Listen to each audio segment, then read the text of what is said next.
Hola, muy buenos días, buenas tardes, buenas noches.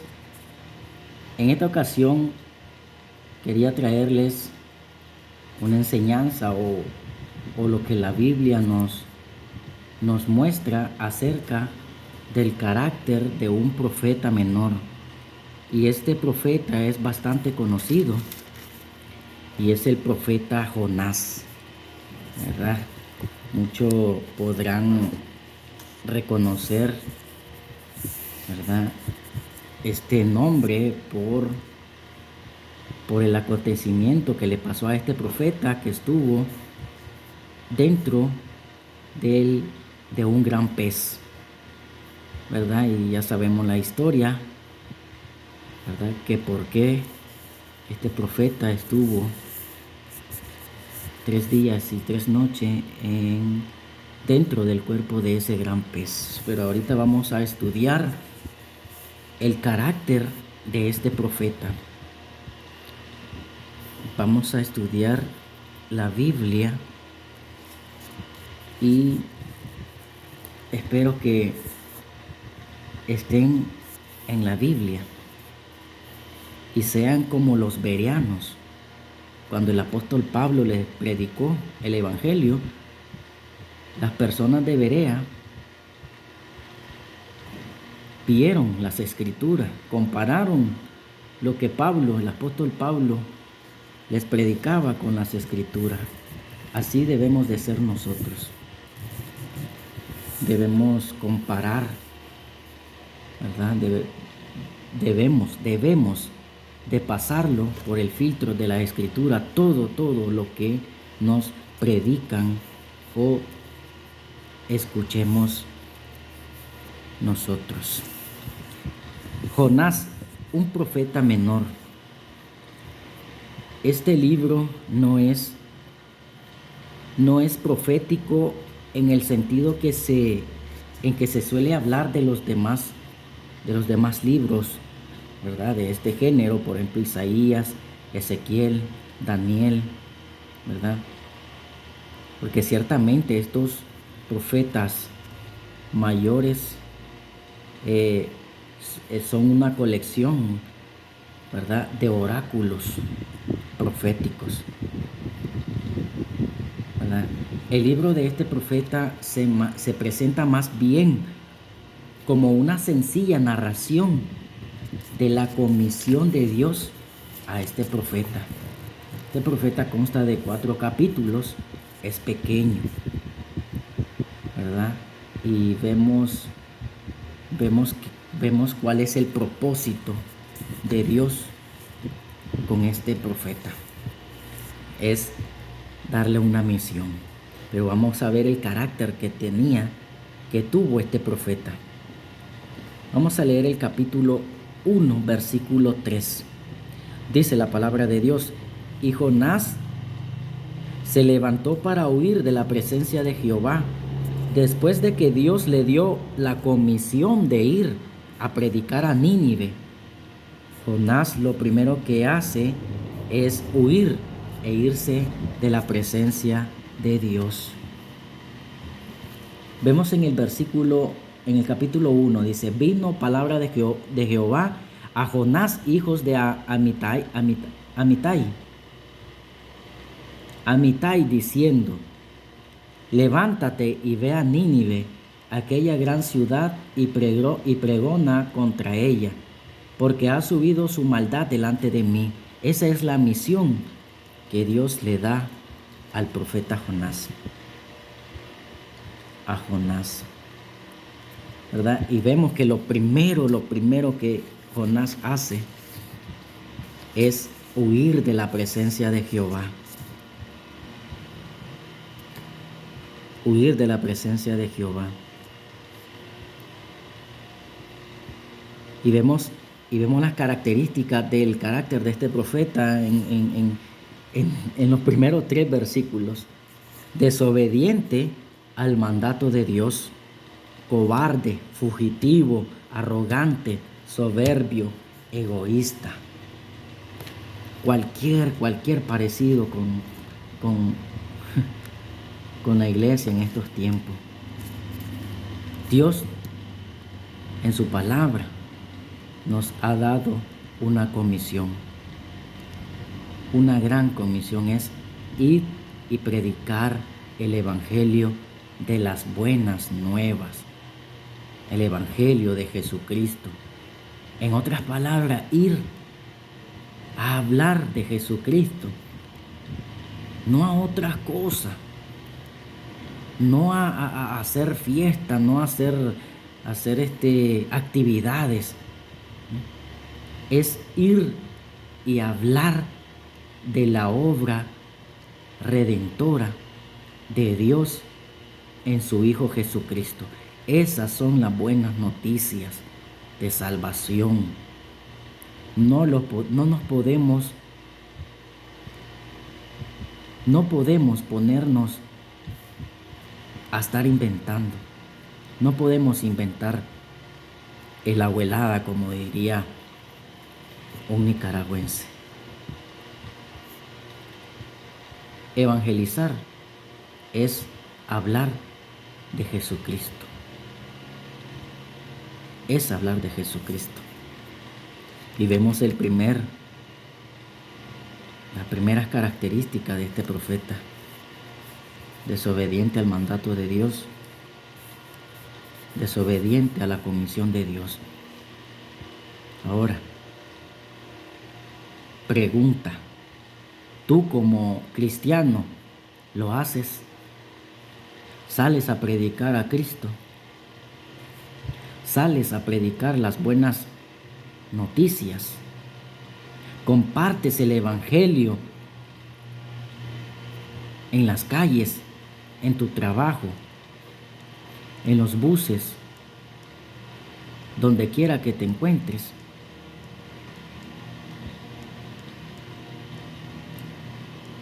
Hay que examinarnos y ver si no tenemos el mismo carácter de Jonás. Capítulo 1, versículos 5 y 6. Dice la palabra de Dios: y los marineros tuvieron miedo y cada uno clamaba a su Dios. Y echaron al mar los enseres que había en la nave para descargarlas de ellos, pero Jonás había bajado al interior de la nave y se había echado a dormir. Y el patrón de la nave se le acercó y le dijo: ¿qué tienes, dormilón? Levántate y clama a tu Dios, quizás Él tendrá compasión de nosotros y no pereceremos. Vamos a ver cuál es la característica de este profeta en estos dos versículos. Fresco, despreocupado, yoquepierdista, tranquilo, sereno, calmado, imperturbable, confiado, totalmente un haragán. Totalmente un haragán.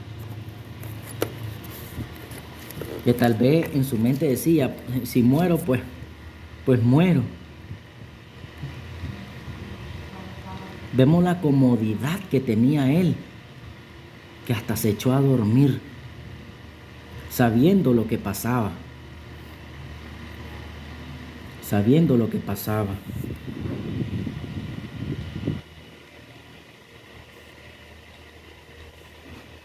Aplicación para la iglesia de hoy. Les gusta estar bien cómodos en la iglesia, sentados en una banca, en una silla, en un sillón, engordándose espiritualmente solo ellos, totalmente unos haraganes espirituales, donde Dios nos mandó a hacer luz y sal de este mundo. Ya con la gran comisión, ya nosotros tenemos trabajo, los cristianos, en salir y predicar el evangelio. Una iglesia que no evangeliza es una iglesia muerta. es una iglesia muerta. Un miembro de una iglesia lo puede hacer solo y está bien.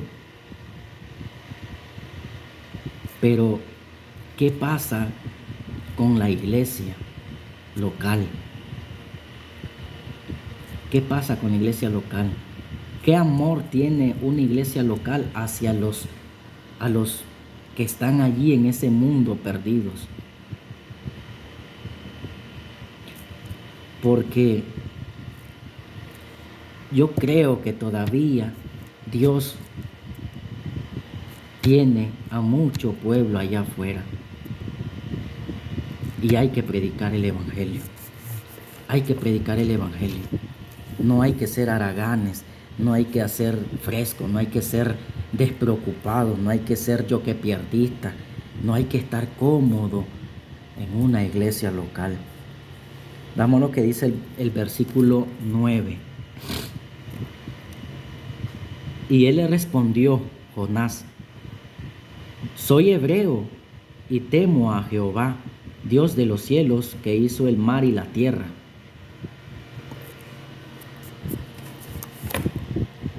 La característica que vemos aquí es de un hablador. Soy hebreo, dice. Como que si ser hebreo significaba algo, o si ser judío significa algo.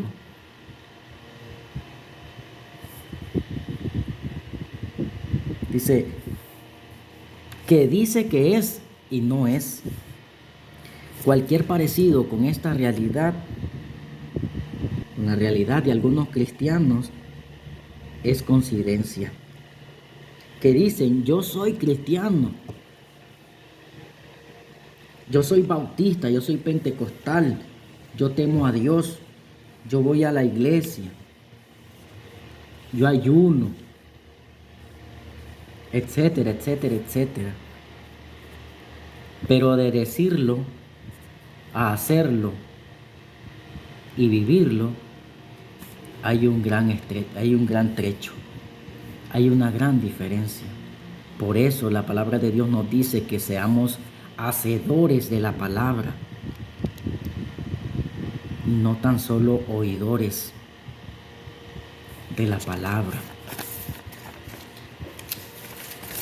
Aparte de haragán, de conformista, de cobarde, de fugitivo, de soberbio, de arrogante, de confiado, el carácter de este profeta,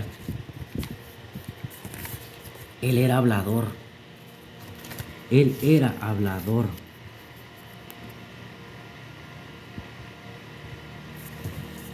Sigue diciendo el versículo 12. Él le respondió, ¿verdad? Después que no calmaba el mar estaba enojado, estaba embravecido. En el versículo 12, Jonás, vemos la siguiente característica del carácter de este profeta. Dice: él le respondió: tomadme y echadme al mar, y el mar se os aquietará, dice.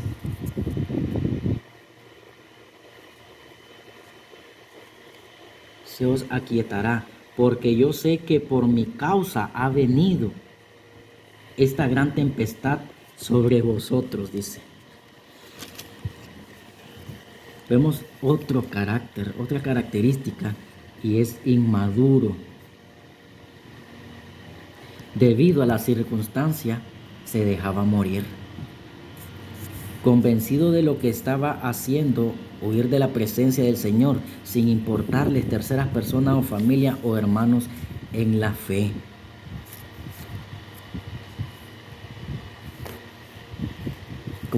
Como que para él era mejor morir.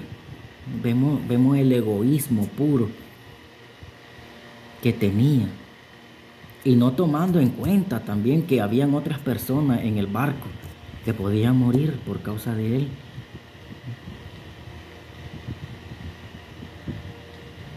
que podía morir a causa de él. Y vemos también en la iglesia en estos tiempos el carácter de algunos cristianos donde no le importan terceras personas. Ellos son egoístas, son el ego lo tienen altísimo, altísimo, altísimo. Que ellos no le importan las terceras personas. No importa que las demás personas sufran o tengan problemas o pasen situaciones. Ahora, por causa de él, aquí Jonás era el culpable. Por Jonás, esta gente iba a morir. Y así vemos lo mismo en la iglesia. Así vemos lo mismo en la iglesia. Por el carácter de algunos hermanos, otros hermanos se distancian, se deprimen, se ponen tristes. Porque siempre están, esos hermanos egoístas tienen por encima otras cosas que los mismos hermanos en la fe. O sea que para ellos los hermanos no les interesan solo posición. A ellos solo les interesa posiciones.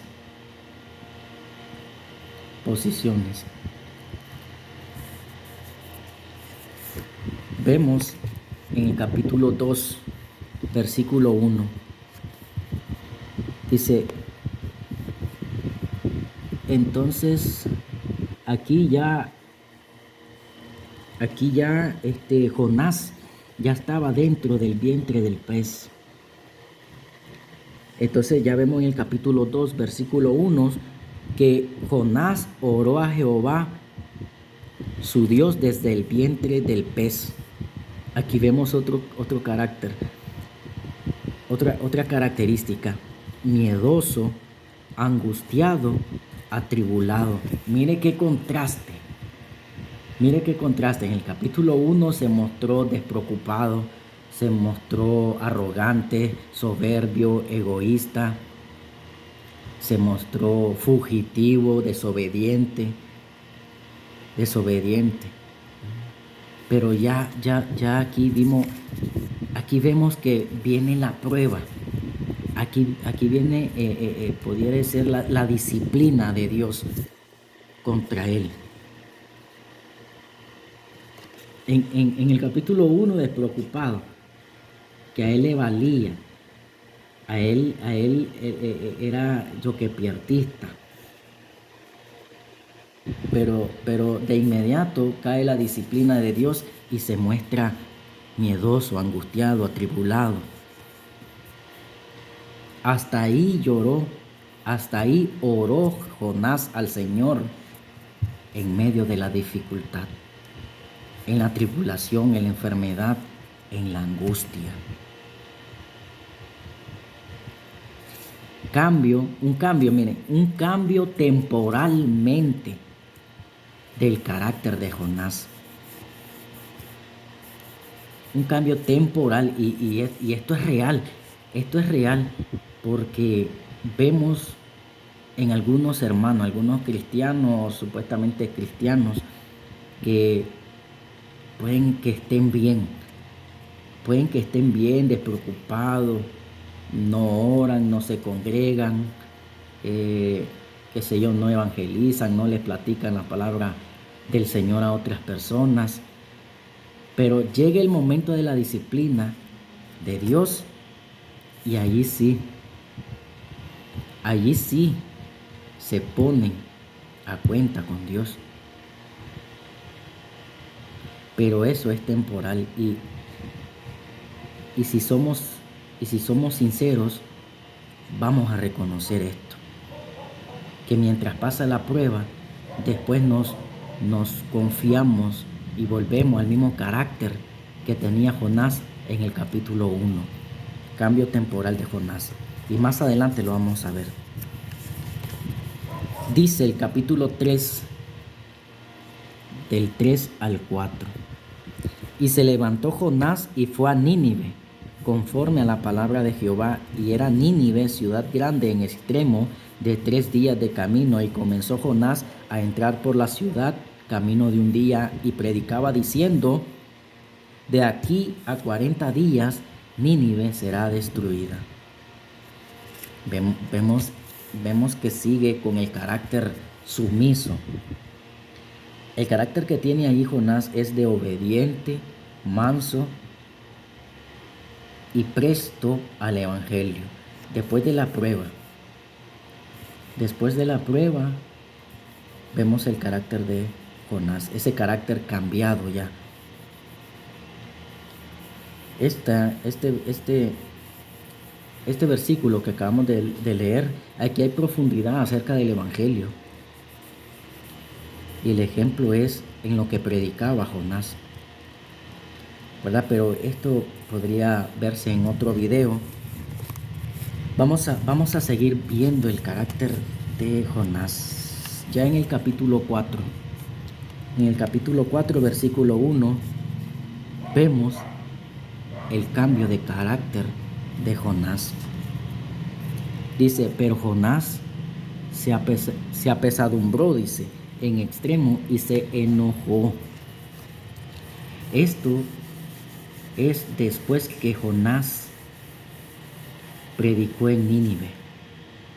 Ahora vemos el carácter: enojón, airado, alterado, disgustado, coleriento. Aparte, triste. Jonás se puso triste porque Jonás no quería que esa gente se salvara, porque Jonás era egoísta. Jonás no quería que se salvara esa gente. Se puso triste y además se enojó porque Dios se arrepintió de hacerle ese mal a Nínive.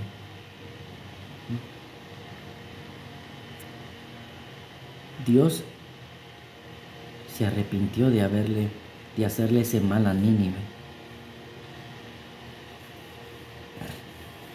¿Por qué? ¿Por qué yo me voy a poner en ese carácter?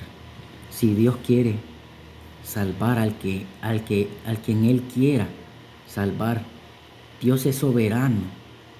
Yo no soy nadie para decir lo que pueda hacer Dios. Solo obedecerle. Lo aplicamos a la iglesia de hoy. No me puedo poner así, triste y enojado, porque Dios pueda levantar a más personas, pueda salvar a personas y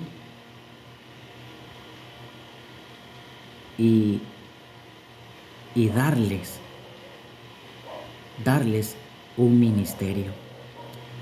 ¿Por qué me voy a poner enojado? No, hay que alegrarse,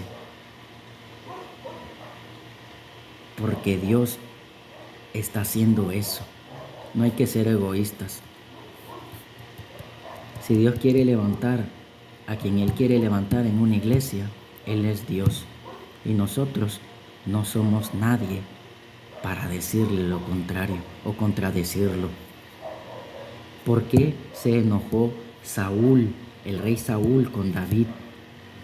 Porque Saúl fue desechado por Dios. Y Dios levantó a David. Dios levantó a David porque David era un hombre conforme al corazón de Dios. Y si Dios desecha a Saúl es por la misma desobediencia. Es la misma desobediencia, el pecado. Así está la iglesia hoy. Mucho egoísmo. Mucho yo. Pero vamos a seguir Vamos a seguir estudiando la palabra de Dios. Vamos a seguir estudiando. Dice el capítulo 4, versículo 3. Ahora pues, oh Jehová, te ruego que me quites la vida, porque mejor me es la muerte que la vida. Ahora está reprochándole a Dios su bondad, su gran amor y misericordia. La misericordia que tuvo Dios con ese pueblo de Nínive, que sabemos que el pueblo se arrepintió e hizo ayuno, todo, hasta los más pequeños y animales hicieron ayuno para que Dios no le hiciera tal daño. Se arrepintieron de sus pecados. Por eso lo digo que aquí hay mucha profundidad acerca del Evangelio. El capítulo 4, versículo 4 dice: y Jehová le dijo: ¿Haces tú bien en enojarte tanto? Le pregunta Dios a Jonás.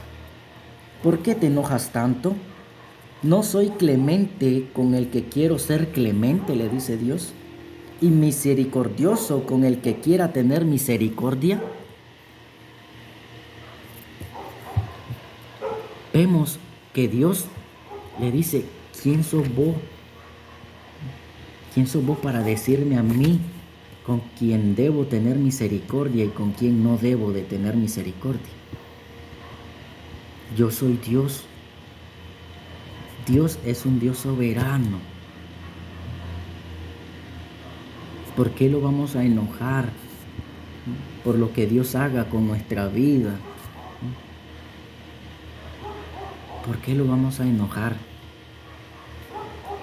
por lo que Dios haga en la vida de otra persona, de un hermano en la fe? ¿Por qué lo vamos a enojar? Dice el versículo 5 del capítulo 4.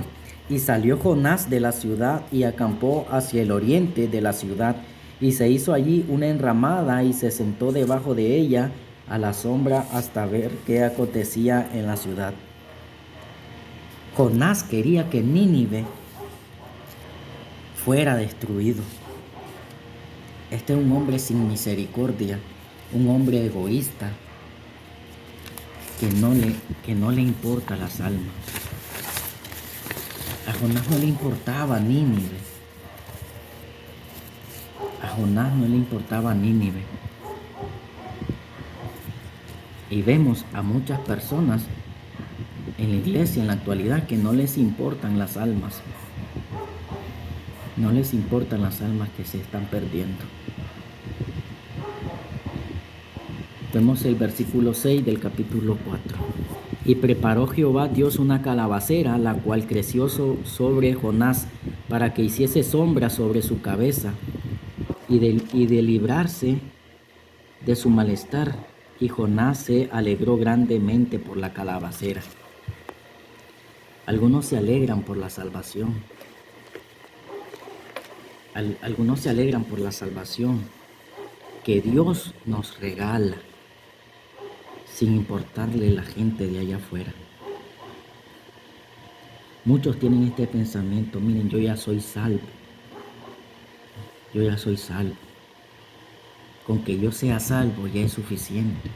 Vemos el egoísmo que tienen las personas, los hermanos, los cristianos.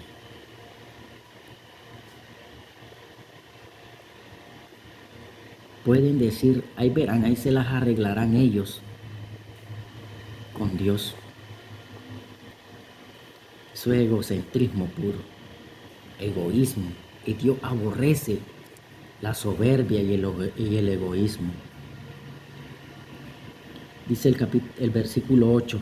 Y aconteció que al salir el sol preparó Dios un recio viento solano, y el sol hirió a Jonás en la cabeza, y se desmayaba y deseaba la muerte, diciendo: mejor sería para mí la muerte que la vida. Él solo estaba alegre cuando Dios le prosperaba, le bendecía y le daba gloria a Dios, le alababa, iba al culto. Y también vemos casos de eso en la iglesia actualmente. Vemos a las personas que solo alaban a Dios cuando están bien, cuando Dios les prospera, cuando Dios los bendice. Allí sí le dan la gloria a Dios. Allí sí van al culto. Allí sí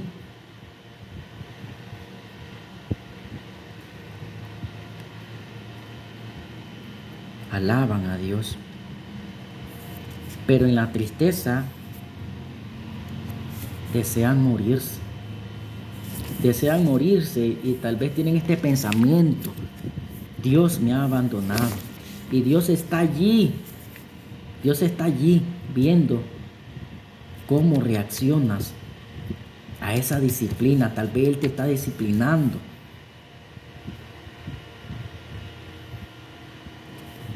Pero, pero es que Él está viendo cómo reaccionas a esa disciplina. En las buenas y en las malas. Qué casualidad que Dios a su pueblo, Jesús a su iglesia, la ve como una esposa. Y si nosotros recordamos los votos que le hacemos a nuestro esposo, a nuestra esposa, es siempre estar en las buenas y en las malas. Este es el compromiso que tenemos con nuestra pareja. Así es con Dios. Ese es el compromiso que debemos de tener con nuestro Señor Jesucristo, en las buenas y en las malas. En las buenas nos gozamos en el Señor. En las malas también hay que darle la gloria a Dios, porque Él siempre está allí. Aunque nosotros nos deseamos morir, Él siempre está allí. Versículo 9. Entonces dijo Dios a Jonás: ¿tanto te enojas por la calabacera? Dice. Y él respondió: mucho me enojo hasta la muerte, dice. Y todavía contiende con Dios, le reclama a Dios, como muchos, cuando la voluntad de Dios es pasarnos por fuego. Y es necesario que pasemos por fuego para que nuestra fe sea probada. Pero en medio de ese fuego, allí está Él. Se me vino a la mente cuando los amigos de Daniel estuvieron en el horno de fuego. Allí estuvo un varón de Dios en la prueba que tuvieron esos jóvenes. Sadrach, Mesach y Abednego. Allí estuvo nuestro Señor Jesucristo, dándole fuerza, dándole alientos. Y así está Él en este momento con los que lo aman, con sus hijos, en medio de la prueba, en medio de la enfermedad. Allí está Él, en medio del cáncer.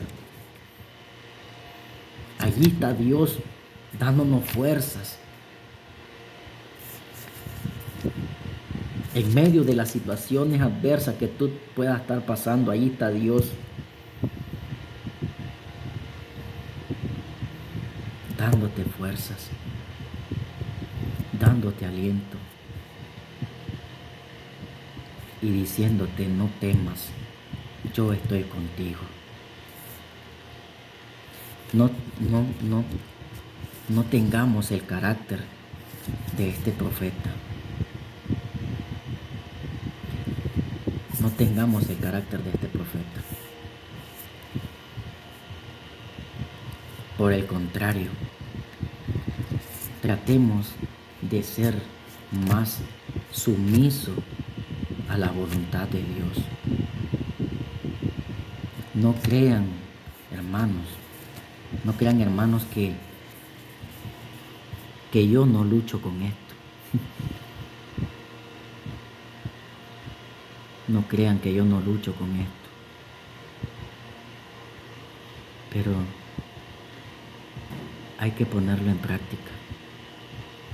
Hay que salir a evangelizar. Y ciertamente lo podemos hacer solo. Pero si tu iglesia no lo está haciendo, dile a tu pastor que salgan a evangelizar. Porque todavía hay mucho pueblo de Dios allá afuera. Ya Dios se encargará de salvar a las personas. Dios es que salva a las personas, no nosotros. Como escuchando una prédica que se le atribuye a la mujer samaritana la salvación de muchos hombres, cuando fue a anunciar que el Mesías, el Cristo, estaba allí. Y no, Dios es el que salva a las personas. Nosotros solo predicamos el Evangelio de Jesús. Nosotros solo somos unos plantadores y regadores de la preciosa semilla que es el Evangelio de Jesucristo. Que el Señor me les bendiga, mis hermanos, y que podamos reflexionar acerca de esto. Oremos.